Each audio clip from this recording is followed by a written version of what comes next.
चलिए स्टूडेंट्स, अब बढ़ते हैं आगे और अब करते हैं chapter unit and batch costing. सबसे पहले बात करूंगा इस चैप्टर की इंपॉर्टेंस की। तो आपको बोलूं तो मेरे हिसाब से ये चैप्टर लीस्ट इंपॉर्टेंट है। लीस्ट इंपॉर्टेंट इसका मतलब ये नहीं है चैप्टर को छोड़ देंगे हम। मेरे हिसाब से ये चैप्टर कैटेगरी सी में आता है।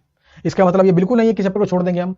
तो सर ये चैप्टर को हम कर क्यों रहे हैं फिर? लीस्ट इंपॉर्टेंट भी है, कैटेगरी सी भी है। तो मजे की बात सुनो, अगर आपको कॉस्ट शीट का पूरा फॉर्मेट याद है, या कह दूं कॉस्ट शीट वाला चैप्टर आपको आता है, प्लस मटेरियल कॉस्ट वाले चैप्टर का आपको इकोनॉमिक ऑर्डर क्वांटिटी वाला कॉन्सेप्ट समझ में आता है और आपने क्वेश्चन किए हुए हैं, तो इस चैप्टर में आप कुछ नया सीखने वाले नहीं हो। बेसिकली ये इन दो चैप्टर्स का ही एक एक्सटेंशन है।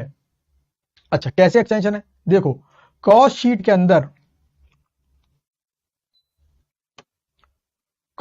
के अंदर हम निकालते हैं कॉस्ट पर यूनिट। जब हम निकालते हैं कॉस्ट पर यूनिट तो उसको हम बोलते हैं यूनिट कॉस्टिंग।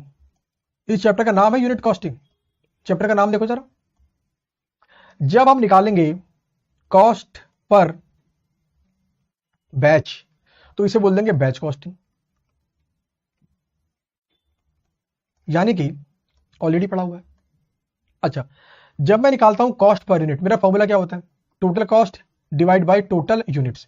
जब निकालूंगा कॉस्ट पर बैच तो फॉर्मूला क्या होगा? Total cost divide by total number of batches. कुल मिलाकर बात सब कुछ सेम है। यानी इस चैप्टर में कुछ भी आप नया सीखने वाले नहीं है, सिर्फ ये एक्सटेंशन है इन दो चैप्टर्स की। अब बात करते हैं एग्जाम के लिए कितना इंपॉर्टेंट। देखो, वैसे तो यहां से बड़े क्वेश्चन आने के चांसेस मुझे कम लगते हैं। अब एमसीक्यू आने के बाद मुझे लगता है कि इस चैप्टर से ना इकोनॉमिक बैच वाला एक क्वेश्चन या दो क्वेश्चन आपके एमसीक्यू के रूप में आ जाएंगे। तो मेरा कहने का मतलब यह है कि मेरे हिसाब से इस चैप्टर की इंपॉर्टेंस 1 से 2 नंबर रह गई है बस, बिकॉज ऑफ एमसीक्यू। अगर फुल फ्लेज क्वेश्चन इसके ऊपर आ गया तो भाई साहब मैक्सिमम 6 नंबर, ये लिखा है मैंने मैक्सिमम, यानी इससे ऊपर जाने के चांसेस नहीं है। तो सवाल ये है, सर क्या इस चैप्टर को हम पढ़ें या छोड़ दें? अरे भाई पढ़ना तो है ही भाई। जब नंबर इतने कम है तो जाहिर सी बात है चैप्टर भी छोटा ही होगा भाई। बहुत छोटा चैप्टर है, आसानी से हो जाएगा। आइए बात करते हैं सबसे पहले यूनिट कॉस्टिंग की। यूनिट कॉस्टिंग का मतलब होता है कॉस्ट पर यूनिट निकालना। अच्छा, कॉस्ट पर यूनिट कैसे निकलती है वो मैं आपको ऑलरेडी बता चुका हूं। कॉस्ट पर यूनिट का मतलब होता है total cost divide by total number of units. इसके आगे जो वर्ड लिखा है ना प्रोड्यूस्ड, उसको हटा दें। इसके बारे में आप ऑलरेडी जानते हैं, ध्यान दीजिए जरा, ध्यान दो मेरी बात पर। देखो, क्वेश्चन अगर मुझे बोले निकालो cost of production per unit, या क्वेश्चन मुझे बोले निकालो cost of sales per unit, जिसको हम टोटल कॉस्ट भी कहते हैं, तो टोटल कॉस्ट पर यूनिट फॉर्मूले में डिफरेंस कैसे आता है? देखो, कॉस्ट ऑफ प्रोडक्शन बोलेगा तो फॉर्मूला क्या होगा?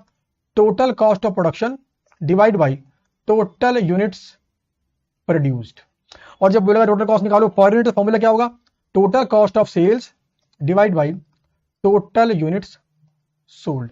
कहां पे यूनिट सोल्ड आएगी और कहां पे यूनिट्स प्रोड्यूस्ड आएगी, इसके बारे में आपको मैंने डिटेल में बताया है। चैप्टर का नाम है कॉस्ट शीट। उम्मीद करता हूं आपको याद होगा, और अगर याद नहीं है तो कोई बात नहीं, एक बार फिर से देख लो। तो इस चैप्टर में हमें सिर्फ और सिर्फ फॉलो करना है कॉस्ट शीट वाला फॉर्मेट। आइए जी, क्वेश्चन नंबर 1 करते हैं। क्वेश्चन नंबर 1 के अंदर निकालना है मुझे कॉस्ट पर यूनिट और निकालना है प्रॉफिट। सिंपल सी बात है। आइए सबसे पहला क्वेश्चन को पढ़ते हैं। The following data relate to manufacturing to manufacture और standard manufacturing of standard product during the 4 week. सबसे पहले मुझे गिवन है direct material, sorry raw material consumed. ये बेसिकली क्या है मेरा? DMC, direct material cost. उसके बाद ये क्या है मेरा? डीएलसी यानी डायरेक्ट वेजेस। अब जरा ध्यान देना, यहां मुझे रखा मशीन आवर्स वर्कड और यहां दे रखा machine hour rate. Machine hour rate कहां निकालते हैं भाई साहब? मशीन आवर रेट निकालते हैं ओवरहेड को रिकवरी करने के लिए। इसका मतलब है 3200 गुना 40 कर दूं तो ये आ जाएगा मेरा फैक्ट्री ओवरहेड। तो भाई 3200 गुना अगर 40 कर दूं तो ये आता है मेरा 128। अच्छा, इसके बाद क्या बोला? ऑफिस ओवरहेड के लिए 10% ऑफ वर्क कॉस्ट। ओके, फिर बोला सेलिंग ओवरहेड 20 रुपए पर यूनिट। क्वेश्चन कुछ नहीं बोल रहा, इसको मल्टीप्लाई करेंगे यूनिट्स सोल्ड से। लेकिन इस क्वेश्चन को टेंशन की बात नहीं, बिकॉज क्वेश्चन ने बोला यूनिट्स प्रोड्यूस्ड एंड सोल्ड है 10,000, यानी जितनी बनाई पूरी की पूरी बेच दी। There is no closing stock and there is no opening stock. और किस प्राइस से बेची मैंने? 120। 10,000 गुना 120 कर दूं क्या आ जाएगा मेरा? Total sales. अब मुझे निकालना प्रॉफिट। देखो, सबसे पहले आ गया मेरा डीएमसी 4 लाख, उसके बाद आ गया मेरा डीएलसी 240, दोनों को ऐड करा मेरा आ गया प्राइम कॉस्ट 640, फिर ऐड कर दिया मैंने 128 फैक्ट्री ओवरहेड, ये आ गया मेरा फैक्ट्री कॉस्ट। फैक्ट्री कॉस्ट का 10% मेरा क्या है, एडमिन ओवरहेड। तो भाई इसका निकाल लो 10%, कितना आ गया 76,800, दोनों को ऐड कर दिया, ये आ गया मेरा कॉस्ट ऑफ गुड सोल्ड। बाकी खर्चे कोई इसमें है नहीं। इसके बाद मुझे ऐड करना है सेलिंग ओवरहेड, तो 10,000 यूनिट सोल्ड गुना 20 रुपए पर यूनिट, ये आ गया मेरा 2 लाख रुपए। इसको ऐड कर दो, ये आ गया मेरा टोटल कॉस्ट 10,44,800, और ये आ गई मेरी टोटल सेल्स। कैसे निकाली, 10,000 गुना 120, 12 लाख। डिफरेंस आ गया मेरा प्रॉफिट। तो ये मुझे क्वेश्चन निकालने के लिए बोला था। एक मुझे क्वेश्चन ने क्या बोला था, निकालो कॉस्ट पर यूनिट। तो मैं निकालने जा रहा हूं total cost per unit. Formula क्या है, total cost divide by total unit sold. Total cost मेरी कितनी है 10,44,800, और यूनिट सोल्ड मेरी कितनी है 10,000। कितना आ गया मेरा, ये आ गया मेरा 104.48। सही लिखा मैंने। लो जी, बस इतना सा था यूनिट कॉस्ट। कहने का मतलब अगर मैं इस क्वेश्चन नंबर 1 को आपको ना करवाता तो भी आपको बात समझ में आ गई थी, बिकॉज यूनिट कॉस्ट वाला ये चैप्टर आपका ऑलरेडी कवर हो गया है कॉस्ट शीट वाले चैप्टर के अंदर। आइए इसके बाद बढ़ते हैं आगे, और इसके बाद है मेरा बैच कॉस्टिंग। अगला कॉन्सेप्ट है मेरा बैच कॉस्टिंग। बैच कॉस्टिंग मतलब क्या होता है, जहां पर प्रोडक्शन होता है बैच वाइज। एग्जांपल के लिए विजिटिंग कार्ड, ध्यान देना, मार्केट में अगर मैं एक कैलकुलेटर खरीदने जाऊं या बनवाने जाऊं अपने हिसाब से, मालूम मेरा कस्टमाइज कैलकुलेटर मुझे बनवाना है, और मैं चाहता हूं कि यार मेरा कस्टमाइज कैलकुलेटर हो जिसके यहाँ पे लिखा हो पी फॉर पुरुषोत्तम है ना, कुछ मेरा कंपनी का लोगो वोगो लगाओ, मतलब अच्छा सा लग रहा हो, थोड़ा मजा आ जाए, देख के लगे कि हाँ यार बड़े आदमी बन चुके हैं भाई। तो कहने का मतलब मेरा यह है कि ये हो गया मेरा स्पेसिफिक, सिर्फ मेरे लिए। तो हाँ, ये पॉसिबल है कि मैं ऑर्डर देकर एक कैलकुलेटर भी बनवा सकता हूं, लेकिन समस्या क्या है, कुछ आइटम्स ऐसे होते हैं, कुछ फिनिश गुड्स ऐसे होते हैं जो एक यूनिट कभी नहीं बनते। एग्जाम्पल के लिए विजिटिंग कार्ड, एग्जाम्पल के लिए शादी का कार्ड। अरे भाई शादी का कार्ड, अगर आप शादी करने जा रहे हो तो डेफिनेटली 50 लोग, 100 लोग, 200 लोग तो आएंगे आपके, लड़की वालों के मिला के 200 लोग तो आएंगे, दोस्त रिलेटिव मिलाकर।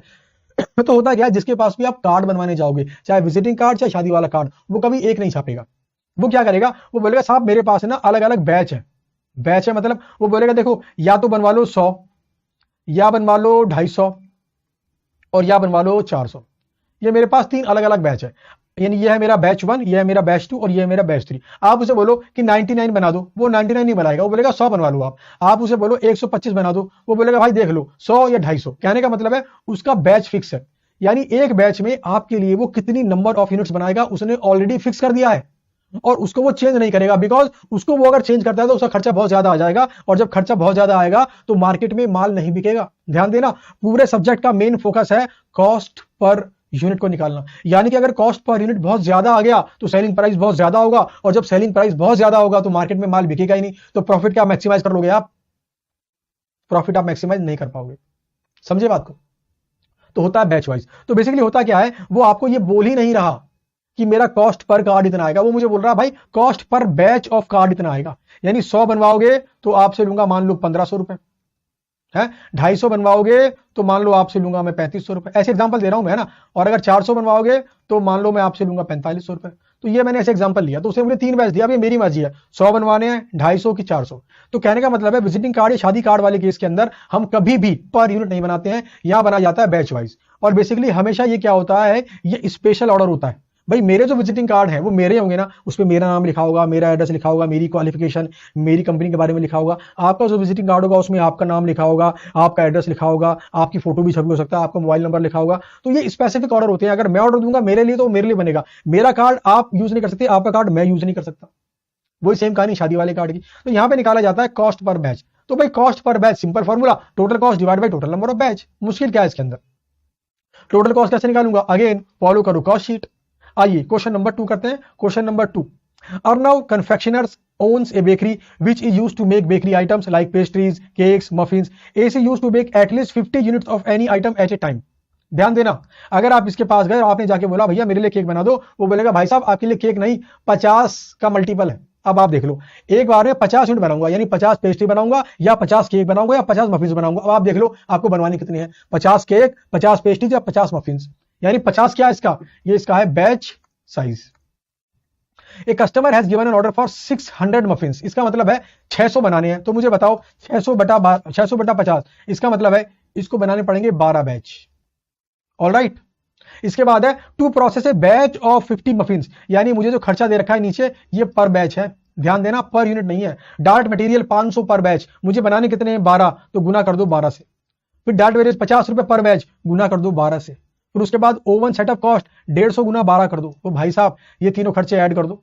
500 गुना 12 6000, 50 गुना 12 600, 150 गुना 12 1800, तीनों खर्चे आ गए, material, wages, oven setup cost. इसके बाद नीचे क्वेश्चन में गिवन है AC absorb production overhead at 20% of wages, यानी कि ये 600 का 20% आएगा मेरा एज प्रोडक्शन ओवरहेड। तो भाई 120 रुपए आ गया। सारे खर्चों को मैंने ऐड कर दिया, क्या आ गया मेरा total cost, total production cost. फिर क्वेश्चन ने क्या बोला 10% is added to total production cost of each batch to allow selling, distribution and admin overhead. कहने का मतलब है ये बाकी जितने भी ओवरहेड है ना, ये खर्चा हम मानते हैं 10% ऑफ टोटल प्रोडक्शन कॉस्ट। तो लो भाई साहब इसका ऐड कर दो 10%, कितना आ गया 852, दोनों को ऐड कर दो, ये क्या आ गया मेरी टोटल कॉस्ट। अच्छा जी, क्वेश्चन ने क्या बोला AC requires a profit of 25% on sales, determine the selling price for 600, यानी 600 के बदले क्या सेलिंग प्राइस हो, जरा ध्यान देना, जरा ध्यान देना। Total cost plus total profit बराबर होता है टोटल सेल्स, और यहां पर टोटल सेल्स ये मेरा सेलिंग प्राइस फॉर 600 मफिन्स, यानी सेलिंग प्राइस फॉर 12 बैच, यानी 600 मफिन्स बना के देने के लिए कितने पैसे लूंगा। तो मेरी कॉस्ट कितनी है, मेरी कॉस्ट है 9372, और क्वेश्चन ने क्या बोला सेल्स का 25% है मेरा प्रॉफिट, 25% ही बोला, राइट। तो सॉल्व करो और निकाल लो एक्स की वैल्यू। एक्स बराबर हो गया 9372 डिवाइड बाई 0.25, ये आ गया मेरा 0.75 आएगा, नॉट 25, क्योंकि 1 minus 0.25 0.75, clerical mistake. 9372 divide by 0.75, 12496। Exam में ध्यान रखना जरा, जब यहां पर मेरे से सिली मिस्टेक हुई है तो इसके बारे में कुछ बताना चाहता हूं मैं आपको। एग्जाम हॉल के अंदर जाने से पहले आपने कम से कम 3 से 5 मॉक टेस्ट पेपर घर पे बैठ के सॉल्व करने हैं, चाहे तो आरटीपी को उठा लो, चाहे तो प्रीवियस क्वेश्चन पेपर को उठा लो, और चाहो तो मैं जो आपको 3 से 5 मॉक टेस्ट पेपर देने की प्लानिंग कर रहा हूं उसको उठा लो। घर बैठ के एक बार प्रैक्टिस कर लो, बिकॉज ऐसी सिली मिस्टेक जो मैंने अभी की थी इससे एग्जाम में मार्क्स कट जाते हैं। मेरे मार्क्स तो नहीं कटेंगे बिकॉज मैं सीए बन चुका हूं, लेकिन आपके लिए exam is very very important, और एग्जाम में आपके आंसर का मैच होना is very very important, because अगर आंसर मैच नहीं हुआ तो भाई साहब एग्जामिनर नंबर नहीं देगा। चलिए बढ़ता हूं आगे। इसके बाद अगला कॉन्सेप्ट है इकोनॉमिक बैच क्वांटिटी। आपको याद होगा आपने कर रखा इकोनॉमिक ऑर्डर क्वांटिटी, चैप्टर का नाम था मटेरियल कॉस्ट। फॉर्मूला क्या था 2 multiplied by A multiplied by O divide by C square root में। ए मतलब क्या था annual purchase requirement of raw material, O मतलब क्या था ऑर्डरिंग कॉस्ट, और सी मतलब क्या था कैरिंग कॉस्ट। तो जैसे वहां पे निकालते थे कि एक बार में कितना खरीदा जाए ताकि मेरी ऑर्डरिंग और कैरिंग कॉस्ट कम हो, और उसी प्रकार से यहां पे निकाला जाता है कि एक बैच में कितना बनाया जाए ताकि मेरी सेटअप कॉस्ट और कैरिंग कॉस्ट कम आए। देखो जो वहां पर ऑर्डरिंग कॉस्ट थी यहां पर बन गई है सेटअप कॉस्ट, जो वहां पे कैरिंग कॉस्ट थी यहां पर भी है कैरिंग कॉस्ट। तो फॉर्मूला क्या है, फॉर्मूला हो गया 2 multiplied by A multiplied by S divide by C. अच्छा, सेटअप कॉस्ट क्या होती है, मशीन को प्रोडक्शन के लिए शुरू करते वक्त शुरू में कुछ टाइम लगता है, उस टाइम में कुछ खर्चा होता है, उसको बोलते हैं सेटअप कॉस्ट। और होल्डिंग कॉस्ट क्या होती है, आइटम को कैरी करने की कॉस्ट। तो आइए क्वेश्चन नंबर 3 करते हैं। अच्छा, इस फॉर्मूले का डेरिवेशन वही सेम है जो इकोनॉमिक ऑर्डर क्वांटिटी वाले का डेरिवेशन है। Question number 3, monthly demand of product, ये मुझे गिवन है 1, setting up cost per batch, ये मुझे गिवन है एस, उसके बाद cost of manufacturing per unit 20 रुपए और रेट ऑफ इंटरेस्ट है 10%, इन दोनों को आपस में मल्टीप्लाई कर दूं तो ये आ जाता है मेरा कैरिंग कॉस्ट 2 रुपए पर यूनिट, यानी 2। अब जरा ध्यान देना, मुझे निकालना इकोनॉमिक ऑर्डर क्वांटिटी। अब क्या करूंगा 2 मल्टीप्लाइड बाई ए करूंगा, और ये ध्यान दो जरा, ये है मेरा मंथली, मल्टीप्लाइड बाई 12 करना पड़ेगा, यानी कि 2 गुना 500 गुना 12, ये हो गया मेरा ए। 60 है मेरा सेटअप कॉस्ट और 2 रुपए है मेरा कैरिंग कॉस्ट। आंसर आ जाएगा मेरा 600 यूनिट्स। इसका मतलब क्या है, इस कंपनी को अपना एक बैच 600 यूनिट्स का रखना चाहिए। कभी भी ऑर्डर आए तो कस्टमर को बोल देना चाहिए कि भैया 600, 1200, 1800, 2400, यानी मेरा बैच साइज 600 का है। अब आप देख लो कितने बनवाने हैं, 600, 1200, 1800, 2400, 600 गुना जो मर्जी कर लो।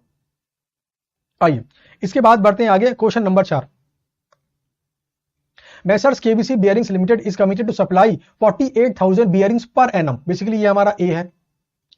And to Messrs KMR fans on a steady daily basis. It is estimated that it cost ₹1 as inventory holding cost per bearing per month.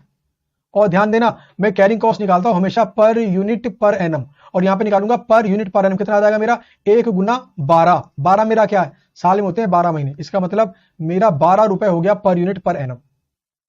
इसके बाद the setup cost per run of bearing manufacturing is 32,000, basically मेरा S है।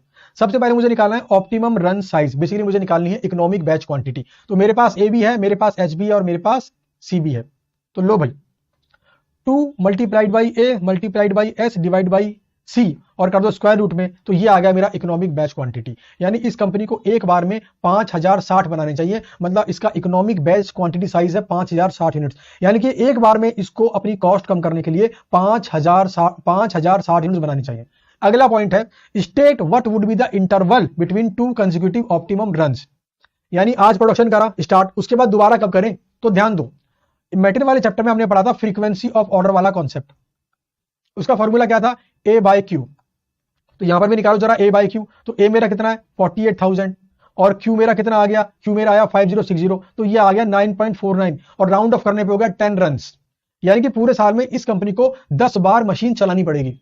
Sir ये machine बार बार बंद क्यों कर रहे हैं, अरे मेरे भाई सेटअप कॉस्ट का मतलब ये है कि आज मशीन चलाओगे उसे बंद करना पड़ेगा, उससे थोड़ा आराम देना पड़ेगा। जैसे एसी के लिए कहते हैं AC is also a machine. गर्मी के टाइम पर कई बार आपने सुना होगा कि उस कंपनी के एसी में आग लग गई, उस कंपनी के एसी में आग लग गई, बेसिकली क्या था, मशीन को आपने आराम ही नहीं दिया। तो यहां पर क्या है सेटअप टाइम है, तो बार बार मशीन को आराम देना पड़ेगा, तो 10 बार मशीन को ऑन ऑफ करना पड़ेगा। तो पूरे साल में 10 बार मशीन को ऑन ऑफ करना पड़ेगा और तब जाकर हम 48,000 बियरिंग्स बनाकर दे देंगे। अच्छा, अब नंबर ऑफ इंटरवल, तो पूरे साल में 365 दिन है, मशीन चलानी है 10 बार, तो 365 बटा 10, इसका मतलब है 36.5 दिन के बाद मशीन चलेगी। आज चलेगी, उसके बाद 36.5 दिन। 36.5 दिन मतलब 36 दिन एंड 4 घंटे। 4 घंटे कैसे आ गए, मैं ये मान रहा हूं एक दिन में 8 घंटे काम होता है कंपनी के अंदर। ये वाली बात सिर्फ आपको समझाने के लिए बोली है मैंने, एग्जाम में इसको लिखना नहीं है। 36 दिन 4 घंटों को समझाने के लिए लिखा मैंने कि 36.5 डेज है मेरा इंटरवल बिटवीन 2 प्रोडक्शन रन। आज स्टार्ट किया, उसके बाद 36.5 पे स्टार्ट करूंगा। अगला रिक्वायरमेंट कहता find out minimum inventory cost. तो जरा मुझे बताओ इकोनॉमिक ऑर्डर क्वांटिटी, जरा मुझे बताओ मटेरियल कॉस्टिंग वाले चैप्टर के अंदर कैरिंग कॉस्ट कैसे निकलते थे। आपको पता है Q/2 मल्टीप्लाइड बाई सी। तो यहां पर भी सेम है, Q मेरा क्या है, यहां पर Q मेरा है ये 5060। तो लो जी 5060 डिवाइड बाई 2 और C मेरा कितना है, C मेरा 12 रुपए। तो आओ निकाल लेते हैं आंसर। 5060 डिवाइड बाई 2 गुना कर दो 12, ये आ गया मेरा 30,360। लो जी ये है मेरा रिक्वायरमेंट नंबर 3 का आंसर। तो मैंने पहले कहा था आपको चैप्टर इंपॉर्टेंट नहीं है, मगर चैप्टर छोटा भी तो बहुत है। अब आप बताओ इस चैप्टर पे इतना सा समय लगाया हमने और इसके सारे कॉन्सेप्ट रिवाइज कर लिए, बढ़िया वाले क्वेश्चन भी कर लिए हमने, और हमें क्या चाहिए एग्जाम में। अब हम कॉन्फिडेंट भी हो गए। देखो एग्जाम में कोई भी चैप्टर छोड़ना नहीं है, हर बार निकालता हूं मैं एबीसी एनालिसिस, वो एबीसी होता है उस एग्जाम के लिए। देखो उस एग्जाम के अंदर कौन सा चैप्टर ज्यादा इंपॉर्टेंट है, किस चैप्टर में कौन सा कॉन्सेप्ट ज्यादा इंपॉर्टेंट है, मतलब मैं प्रायोरिटाइज कर रहा हूं इंपॉर्टेंट चैप्टर्स को और इंपॉर्टेंट कॉन्सेप्ट को। मैं वहां पे ये नहीं कह रहा इसको छोड़ दो, मैं सिर्फ ये कह रहा हूं इन्हें पहले करो और इन्हें भरपूर समय दो। समझ गए। तो उसी तरीके से ये चैप्टर हालांकि कैटेगरी सी चैप्टर है, बट छोड़ना नहीं है, इसे भी करना है। कम समय में 4 चैप्टर हो गया और हमें क्या चाहिए। तो चलो आपका चैप्टर खत्म हुआ, आप चाहो तो ब्रेक ले लो और उसके बाद करेंगे हम अपना अगला चैप्टर।